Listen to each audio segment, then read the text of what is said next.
this is n equals 0 to infinity, minus 1 to the n over 2n factorial.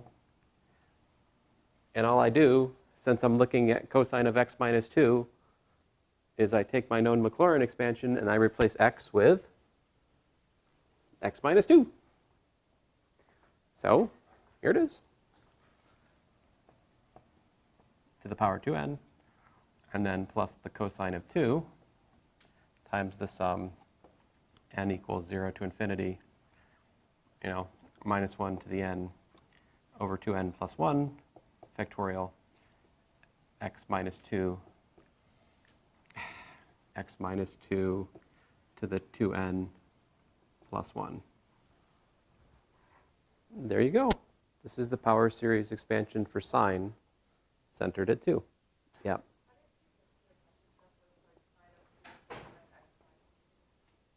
I added 0.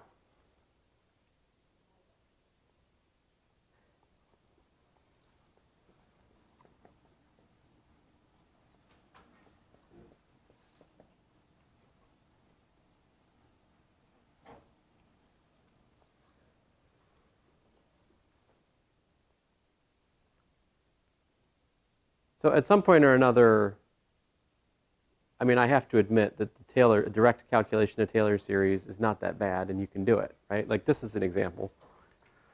For this example, fine. Let's do 2 again. Can you calculate the nth derivative of e to the x at 2?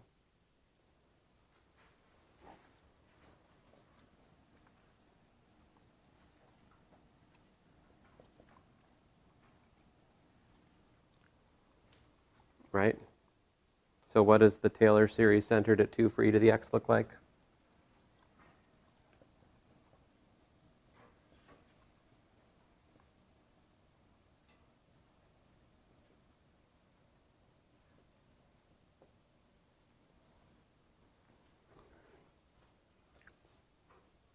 Right?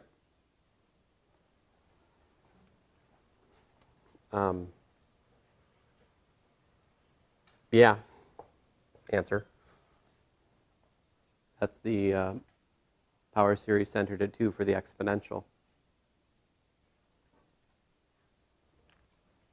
So, example 7, fine.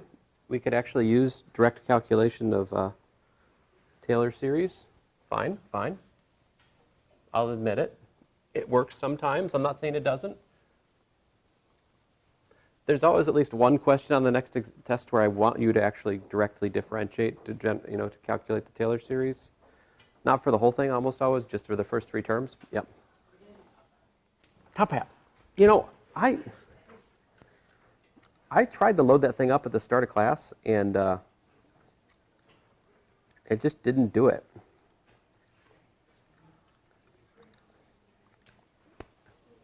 One, 3, 3, 0. So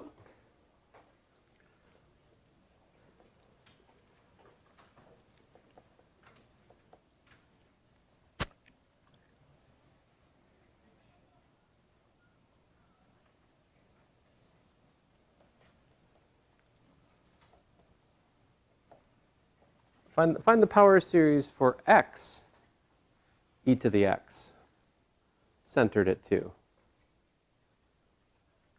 I still think some of you could differentiate and differentiate and differentiate and differentiate and differentiate and differentiate and differentiate and stare at it, think about your life, find a pattern, write down the right answer. But I am quite certain that more of you could use my trick and get the right answer.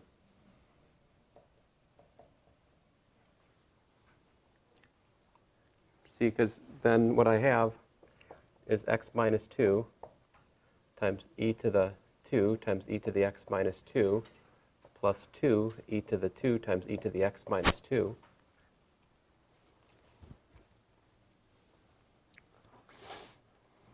I'll stop there for a second.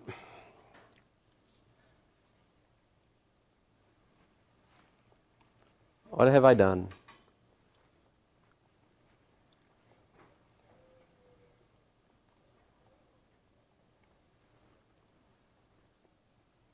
I added and subtracted 2. How could that possibly help? How could adding 0 help?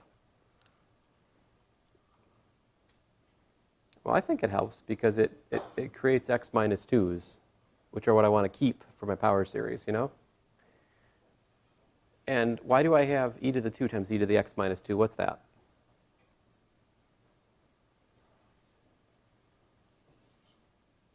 Right, that is laws of exponents, right? E to the a plus b is e to the a times e to the b. Right? All right. Now I have things of the form e to the u. So I can use the known expansion for the exponential. I can write this as e squared times x minus 2 times the sum, n equals 0 to infinity, 1 over n factorial, x minus 2 to the power n, plus 2e squared, the sum. I'll say m equals 0 to infinity, 1 over m factorial times x minus 2 to the power m.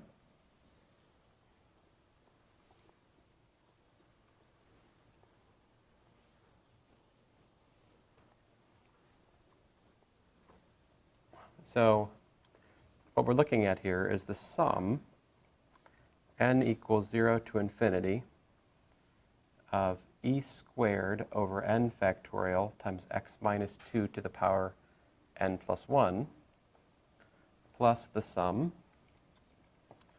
m, as in mummy, to infinity of 2e squared over times x minus 2 to the m.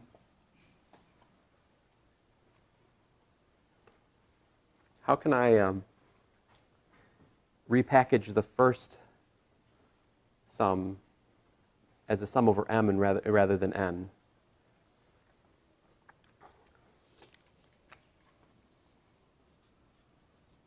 Let m equal n plus 1 here.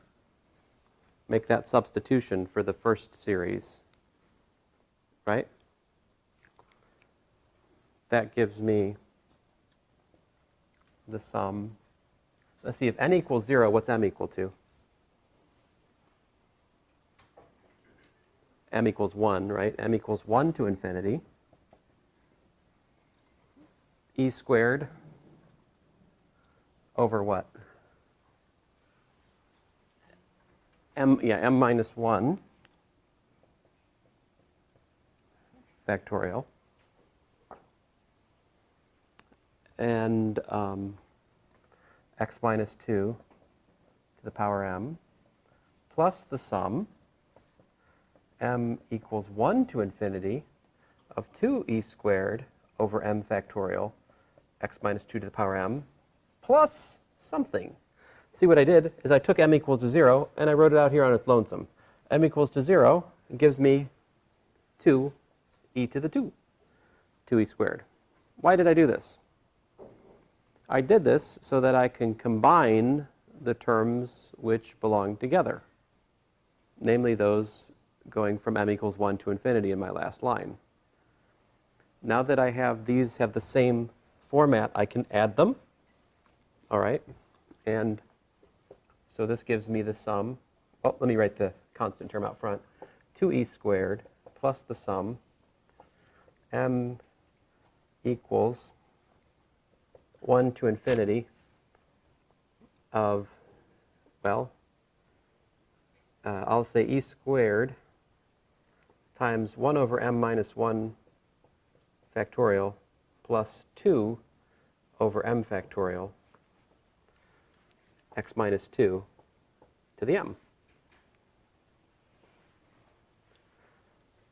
That's a pretty good answer.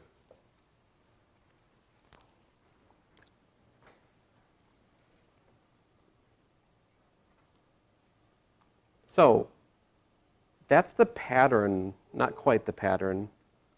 Somehow you could have seen with this problem that if you studied the nth derivative of x, evaluated at 2, somehow that over m factorial is equal to e squared times 1 over m minus 1 factorial plus 2 over m factorial. Some of you are very clever, and you probably could have derived that with a few hours. But we worked it out in 10 minutes. That's pretty good.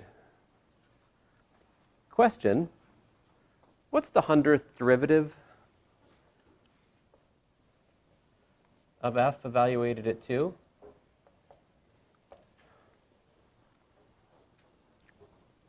See, we can answer that now, because all we have to do is look for the coefficient of x to the power, x minus 2 to the power 100. Whatever the coefficient of x to the power 100 is, x minus 2 to the power 100 is, that is the 100th derivative divided by 100 factorial. So all I got to do is put, well, f to the 100th derivative evaluated at 2 over 100 factorial. How do I get 100 here? I put m equal to 100, right? So that's equal to e squared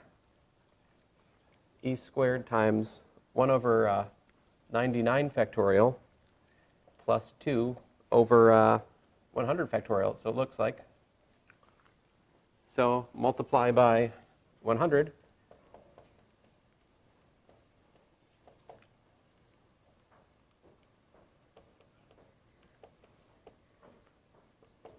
So it's 102 e squared.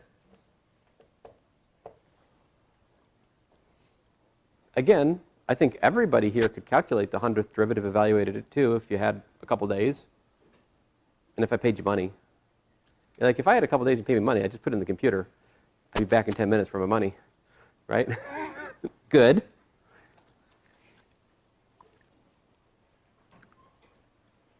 $64.84.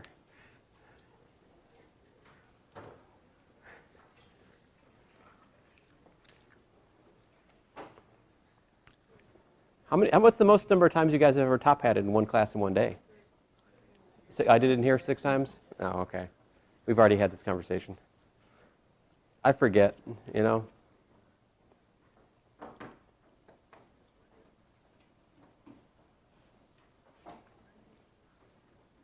So, I have now shared with you my 2 main tricks. Geometric series and adding 0. We will do more tomorrow. See you guys.